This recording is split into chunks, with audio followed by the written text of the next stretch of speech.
Hello, everybody, and welcome to the Racing Line podcast today, live on YouTube. Now, I'm your presenter, Charlie Tyres. I'm joined by a very special guest today. I've got to know Catherine through social media. So, ladies and gentlemen, Catherine Potter Racing joins me today, a motorsport content creator from up north. Hello, Catherine.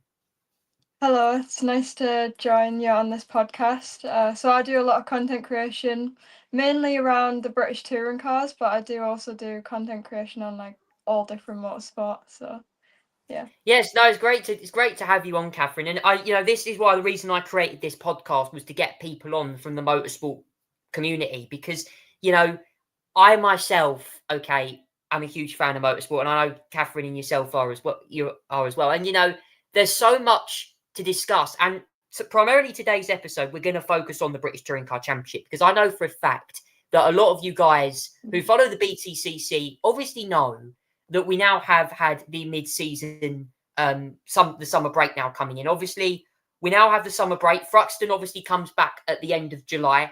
Now, Catherine, I have attended the Brands Hatch meeting. I know you've been to quite a few of them. So you've probably got a better idea of me of how the drivers and teams have got on. But I want to start off with the winners and losers. For me, I'm going to say the winners this season for me have definitely been Napa Racing because I have to say Ash Sutton has been very mighty early on in this season. And I think Napa Racing, particularly on the chassis side, when I've seen him in the early rounds, have looked really quick, even when they haven't had hardly any boost. Yeah, I mean, I completely agree with you. Ash Sutton, he's a fabulous driver and he's putting up a really good performance. There is some drivers that are challenging him, I think. I mean, Ricky Collard's strong, so is Tom Ingram. To be fair, the whole grid's really strong this year. So it's going to be interesting going into the second half of the season to see who actually comes out on top. But it's going to be one of the either Napa or Accelerate Motorsport. They're both like top teams, aren't they? So I think I think looking at the pace genuinely from the first few rounds, it seemed to me that I looked particularly the Brands Indy meeting when I was watching the qualifying race in the Power Max garage, because obviously I did a VIP that weekend with the team. So I had access to the Saturday qualifying race. And I tell you what, I was seeing in there, Ash was really, really strong, and so was Ricky. And I absolutely have to say, on the points you made about them too, Ricky has been, I think, very, very good this season. And I really hope that he can get the financial backing because if it's true that it's going to happen to potentially Ashley Gregory as well in the minis, then, they might be without a drive come for the rest of the season. Because Ricky Collard, for me, Catherine, has really been impressive this year. And I think he's been just at times quicker than Tom Ingram in certain parts of the season. yeah, I was gonna say that as well. I mean, Tom Ingram obviously is a outstanding driver. I mean, he won the championship twice now, but I think Ricky has put up a good fight through. I think he's impressed everyone, to be honest, with his results. And he even said in an interview that he did with me after the last round, he said that the driving part's the easy part for him. It's more finding the budget, and he hopes that he can find it because he wants to be on the grid, but we also want him on the grid, and he deserves that place. Which is weird that he can't find the back end with the result he's getting. So hopefully someone will see his talent and join in on his journey so that we can see him at the rest of the season. I think for me, if he does not get a drive for the rest of the season, potentially, up say not kill, for example, when they have changed drivers before, I think that would be a real shame because he deserves that seat. Definitely. And also as well, my moment of the season, we're gonna go on to that now because for me, my moment of the season so far has to be, and I know this is gonna sound very interesting, okay? If any of you Yeah. watched the Spanish Grand Prix at the weekend, Lewis Hamilton obviously won that race. But my favourite moment of the season so far, Catherine, was when Nick Hamilton stood on the podium at Snetterton after he won the Jack Sears Trophy, and to see obviously the joy and elation in Anthony Hamilton's face. A guy who helped Lewis become a 7-time world champion, and to get his son obviously into the British touring cars through Team Hard years ago. I tell you what, that moment for him, and especially someone like myself who've got a disability, Nick Hamilton's really showcasing why more of us people with disabilities need to get into motorsport. For me, it was a fantastic result seeing him on the podium with the Jack Sears Trophy at that race. I mean, Nick himself is a huge inspiration, not just to people with disabilities, just to everyone. I mean, he's got a very inspiring story, and well, when he was stood on the podium, you've probably seen the videos. You can see how much it means to him as a driver, and I think he really appreciates all the support and help from everyone around him that's made him, well, who he is and managed to get his results. But some of the posts that I put on, he obviously had seen them as well. So when I spoke to him last round about it, he recognised me from doing the posts Aw. and thanked everyone for the social media stuff. So yeah, he's doing really well and he's putting up. It's nice to see him in like a competitive car and see what he's capable of, because even with his disability, like you say, he's a fantastic driver, and just to get on the grid is an achievement. Never mind win trophies. I was going to say he's in the exact team that won the championship last year with Tom Ingram, and it's weird in a way. Like, he's in a competitive car this year in a Hyundai 30M Fastback, and yet he's now actually putting in some very impressive results. I tell you what, I think for me that moment was the highlight of the season. What's yours, Catherine?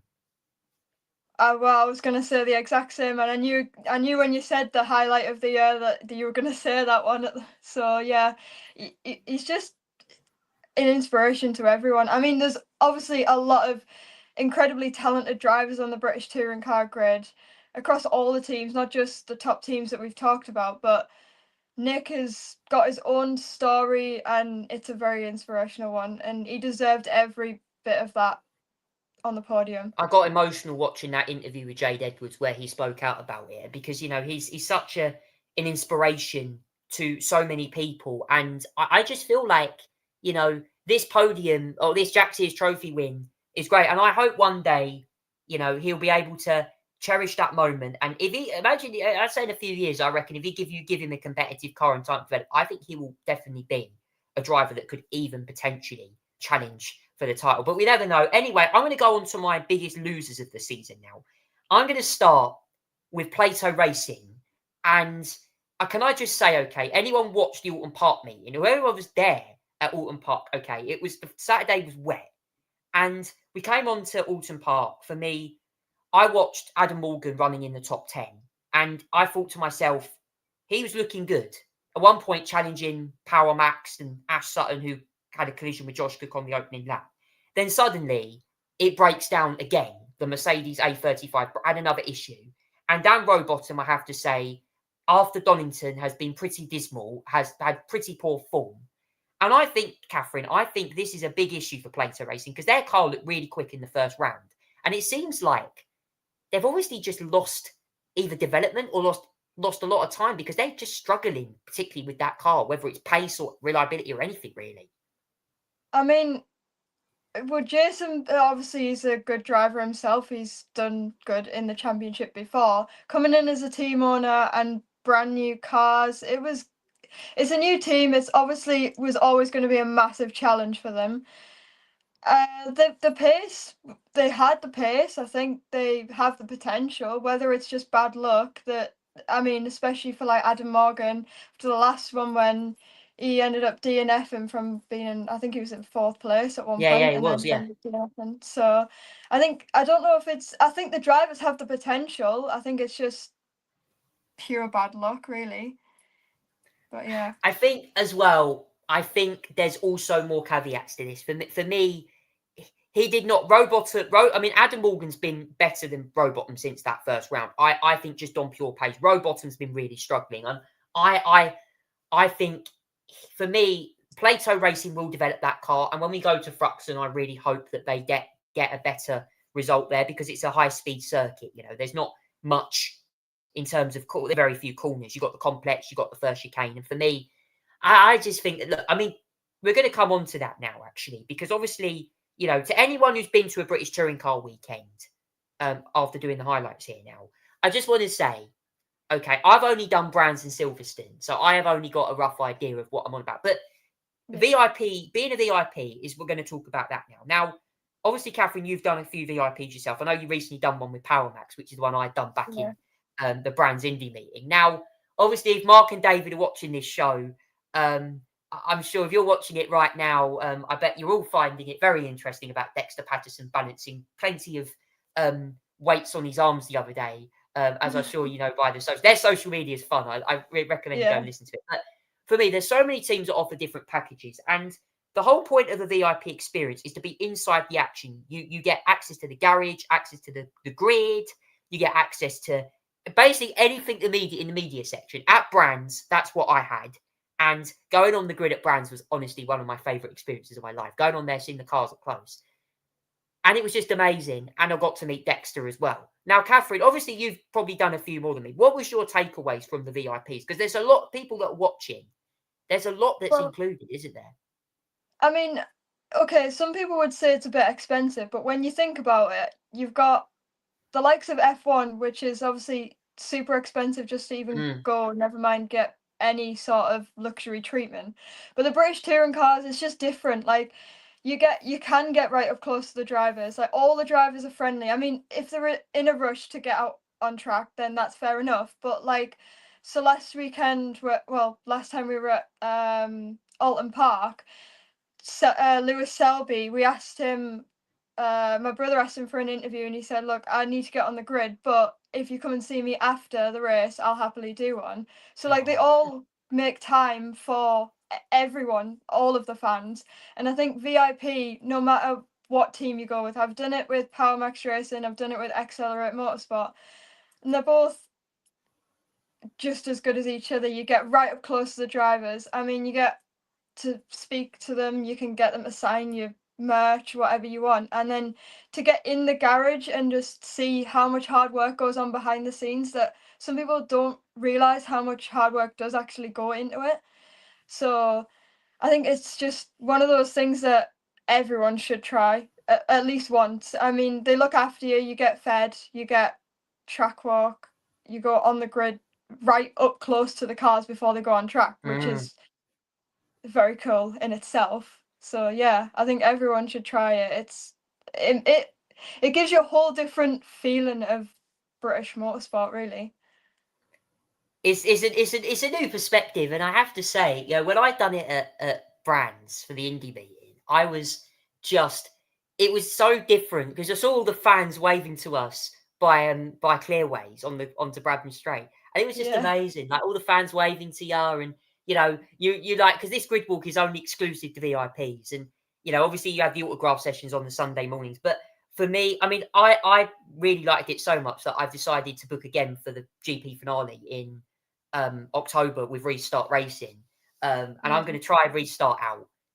Honestly, like it's such a great, and you get to meet loads of new people as well. That's another benefit, Kevin. You get to meet loads of people, and I was speaking to a few people at the last one I was at, and yeah, one person said that he's attending the British Grand Prix literally in a few weeks' time. From that point, I spoke to him, and I was like, "Wow, honestly, that's crazy."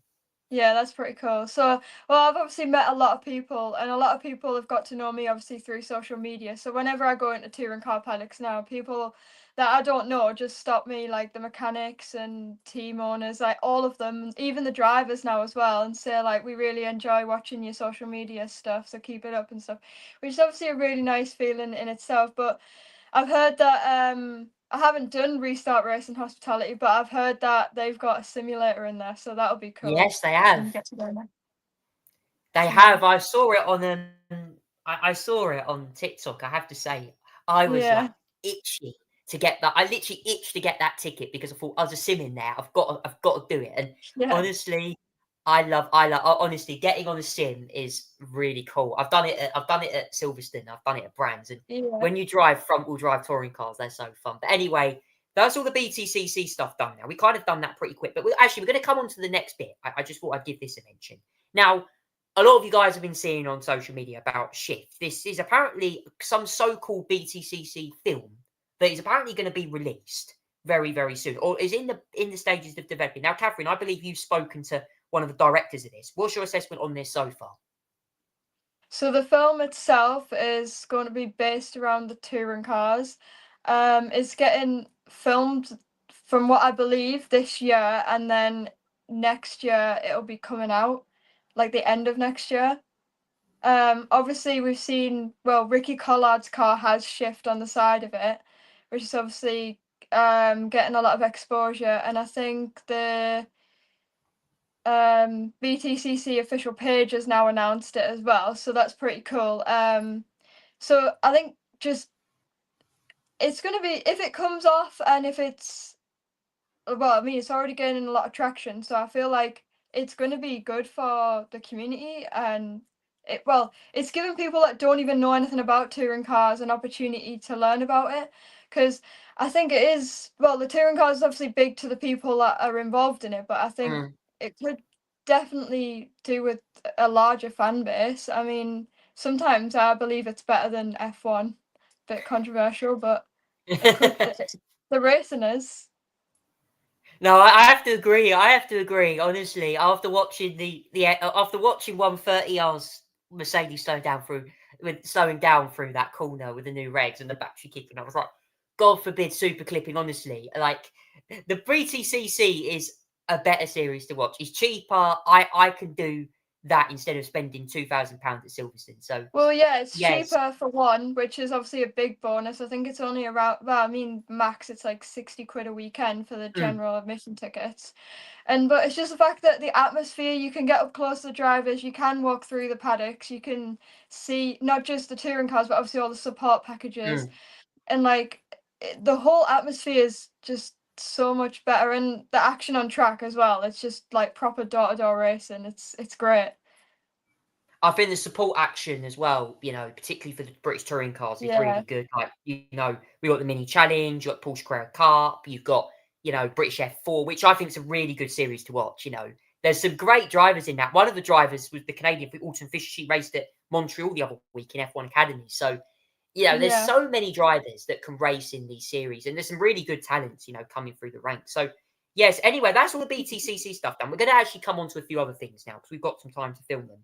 I've got a little bit of time left. Now, next up, I'm going to talk about Abby Pulling. Now, I have to say, when I saw her win at the GB3 race at Spa the other week, and I know, Catherine, you're obviously a big advocate for Yeah. getting women into motorsport yourself, and I think you've met Abby yourself, actually. I got to meet Abby, by the way, at Silverstone for when I went for the British GT. Now, Abby winning at Silverstone, and to be honest with you, Catherine, she's really excelling at the moment. She's an ex-F1 Yeah. Academy champion, 2024 champion in F1 Academy. I think she could really be a potential superstar. I think she's the biggest female, kind of the biggest British female racer since Jamie Chadwick quite a few years ago now.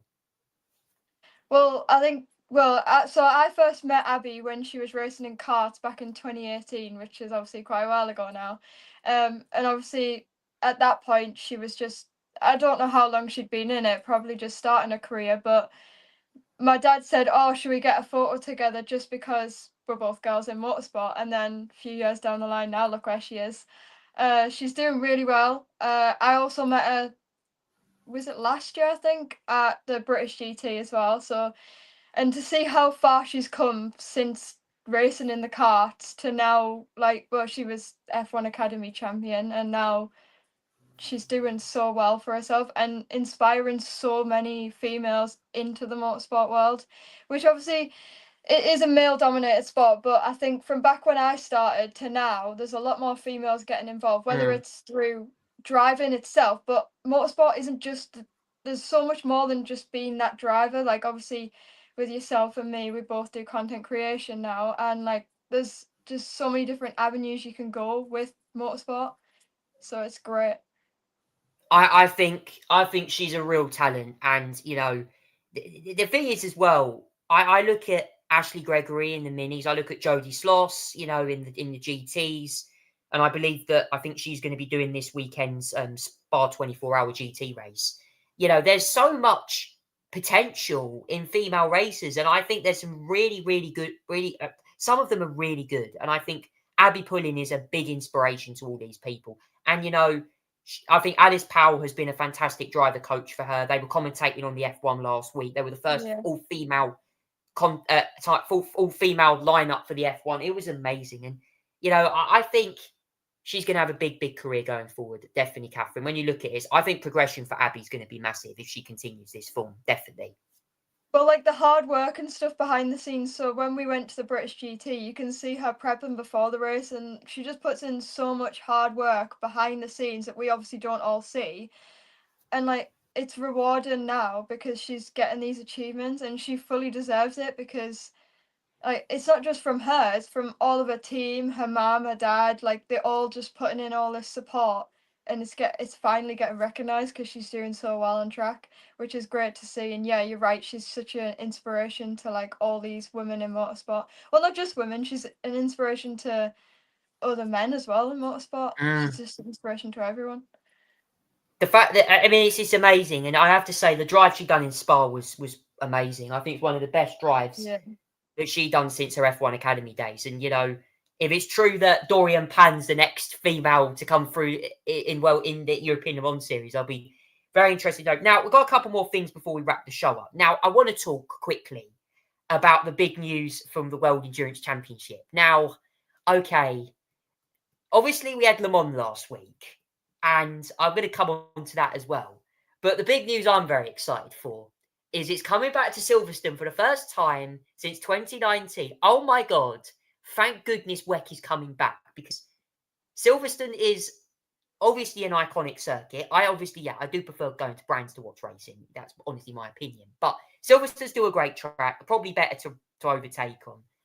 But honestly, Catherine, WEC coming back to Silverstone next year is going to be amazing. And I think, seeing the McLaren team and Ford debuting next year, their new hypercars, it is going to be fun. Yeah, well, I mean, I'm with you on that one because I think Brands Hatch is definitely the most iconic because I don't know, I feel like it's because it's smaller, but Silverstone probably, yeah, for the drivers, probably better for overtaking. But yeah, to have it back in the UK at Silverstone is it's going to be awesome. And I think there's going to be a lot of people there and a lot of people wanting to go to that one. It's going to be, yeah, very cool. I'm gonna go on this. I honestly, I booked the day off work, so I'm gonna go on the Sunday, because honestly, WEC is really good to watch. I was watching that more than the F1 last week. Like honestly, I was like, Yeah. I'm sorry, but if Madrid Ring is gonna, because I posted the other day, I don't know if you've seen it on some of my social, I posted the other day about the new Madrid Ring circuit, and I thought it was terrible. Like the corners, it's got this bank corner, and it's like really narrow, and I'm like, come on, Formula One should not be investing in street circuits. They got Imola off the calendar for this, but WEC is so much different. And the thing is as well, when I watched the Le Mans 24 hours, like the highlights the other day, there was so much action. And obviously, Cadillac had problems. Obviously, Toyota ended up winning for the first time in 4 years. I'm going to ask Catherine, what was your takeaways from that event? Because to me, there was lots of action in Le Mans the other week. Yeah, I mean, to be fair, it was actually interesting to watch because sometimes people find endurance races a bit boring because they kind of drag being so long. But it was just interesting because of all the action. There was plenty of like overtakes and stuff like that. So yeah, for people that aren't really into motorsport and want to get into it, I would say that you should watch that. 100%.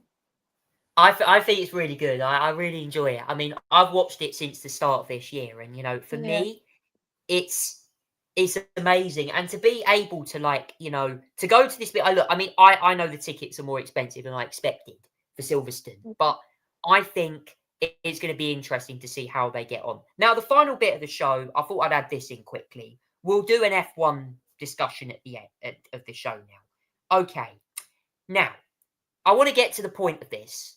2026 regs. I'm going to ask this question, Catherine, to you. Do you think the 2026 F1 regs have been a disaster, or do you think that actually there have been some positive takeaways from this? Because to me, I feel like when they slow down on the straight, and particularly when we go to Silverstone, I think it could be a big headache for the fans to watch. But there's been lots of debate on this. What's your takeaways from it? I mean, there's a lot of controversy about the whole entire situation. In some respects, I think it's better, but some I think, yeah, probably could have been. There's been years where there's barely any overtakes and stuff, which makes it a bit boring. And a lot of people are saying, well, there is other other series that are better than F1 now. But at the same time, they needed to make changes to make more overtakes, so it works both ways, I guess. My main problem with it is the Mario Kart style racing. Okay, if you watched Yeah. Australia, Leclerc goes past Russell because he runs out of energy. Russell gets him back on the next straight. And then we saw in Japan, we saw Oscar Piastri get past George Russell, runs out of battery. Another driver gets past. And then it's like overtaking. Yes, there's overtakes, but the drivers aren't fighting. And then we get to Miami, and I love what Max Verstappen did with the dive bombing. I mean, yes, Max is just like, screw this, because I'm not going to lie, Catherine, he has been very vocal about these rules. And, you know, after doing the Nürburgring 24 hours the other week and having that interview in Canada saying he preferred that, driver opinion on this is really shifting, I think. I mean, it then becomes a case of being more strategy rather than talent, which isn't what we really want. Well, it's not what fans really want to see. They want to see raw talent, really, coming through. So, yeah, there is a bit of, is it good or is it bad situation. The super clippings killed it for me this year. I mean, I don't understand how you can go from losing 350 kilometers an hour in Suzuka, or 340, to drop into like 280 in about 3 seconds. It's ridiculous. 130R has been destroyed by these new regs. And I have to say as well, Silverstone, anyone who's going to Silverstone watching this show, okay, my warning is this to you. If you're going to be sitting where Maggots and Beckett's is and Cops, this might sound alarming, but expect these cars to run out of battery going into that section, because Silverstone ain't a slow circuit. It's a fast track. And I know a couple of my mates are going. And I tell you what, okay, I've been to Silverstone for GB3 and BTCC. So I've not experienced F1. But these new cars, and I'm going to quote you now on this, I think they are going to be pretty horrible to watch, Catherine, at Silverstone. They're going through Cops and Stowe, they're going to be slowing down. It's going to be horrible to watch, I think. Yeah, I mean, I'm the same as you. I haven't experienced F1 before, so I can't say for sure, but so I don't know the comparison, but I totally agree with you. I mean, they will be slowing down quite a lot, so whether it's interesting or not, I'm sure we'll find out. Right, now the final part of the show, I thought we'd go over a quick little segment before we finish. Quick question before we end the show. What is your favourite BTCC circuits? Well, you're welcome to comment down below exactly what you think. So me and Catherine are going to have a discussion quickly on this. Now, I think you've probably been to more than me, but this is what I'm going to say. Brands Hatch and Silverstone, obviously, are the ones I go to. Now, obviously, I'm going to say Brands, but there are so many circuits that other people recommended to me. Ted Croft, Thruxton, Knockhill, Donington. There's so many tracks that I haven't been to. So what's the best circuits, Catherine, to attend a BTCC race and the best viewing spots? I mean, personally, well, so I've been to, well, I want to say all of them now, I think, all the different tracks. My favourite, like you, has to be Brands Hatch. I mean, it's just iconic. Like, the history behind it, the atmosphere, it's just the best one out there, I think. But other ones that I like going to, well, Croft's my local one. It's a good circuit. It's quite small in comparison to others, but I would say that's still quite a good contender. And then I do like Alton Park and probably Knockhill, but mainly because over the back chicane they just bounce over those curves and it's like pretty cool to watch. Out of the worst ones, I'd probably say Silverstone. I mean, it's obviously the most well-known track, but at the same time, because it's so big, you can't see everything like you can at Brands Hatch. And there's a lot of walking involved in that track as well. Oh my God, I was there earlier this year for British GT. God, the walking to the food stalls, it took ages. And honestly, I have to say, the facilities, because I went Brands a week late for GT World Challenge, and the facilities at Brands were so much better. And I was like, going to BTCC at Silverstone last year was just like, there was a lot more there. But I agree with you, Catherine, and I think the problem with what I love about Brands is, for me, Brands, you know, going into Paddock Hill and that grandstand is such an iconic grandstand, and the views you can get is stunning. Well, you can see like almost all of the track from well, many different places. You can see a lot of the track. So yeah, and then Druids is a good corner to stand and watch as well. So I just feel like at Brands Hatch you can see more of the track, or you can go to different points of the track, and it's still, no matter where you stand, it's such a good view. So You're right up close, particularly if you stand right near the start finish straight. And I'll tell you what, yeah. when I was there for Speedfest, the views of some of them NASCARs coming off the line were amazing. But anyway, guys, I'm going to wrap the episode up today. And thank you, Catherine, for joining me today. It's been an absolute pleasure to have a chat with you, and I hope you enjoy the rest of your year in motorsport. And obviously, you know, the British Touring Car Championship is back very soon at Thruxton. I'm sure, Catherine, you'll be excited for that. At any pointers to anyone who's Yeah. attending Thruxton over the next meeting? I mean, I'll definitely be there. If you see me around, then make sure to say hello. But for me, I would say go speak to the drivers, go ask them questions, because they'll be happy to answer any of your questions. And sometimes you can find some really good insights that you don't normally see online or on the stream. So yeah, go and ask the questions, and hope you enjoy it. Yes, and Catherine, I'm very impressed with your content. I think your content has been really, really good to watch. And I think more people like young people like yourself are going to inspire a lot more people to get into motorsport content creating. And also as well, I know your brother Thomas, I've seen him on social media. I know your brother Yeah. races in the full Fiesta Junior Championship. And I wish him the best of luck for the rest of the season as well. So yes, Yeah, thank you. I'm I going to really wrap this appreciate up it. there. Thank you so much for watching, guys. And take care and have a great rest of the day. We'll see you next time for another edition of the Racing Line podcast. That's all. Bye-bye.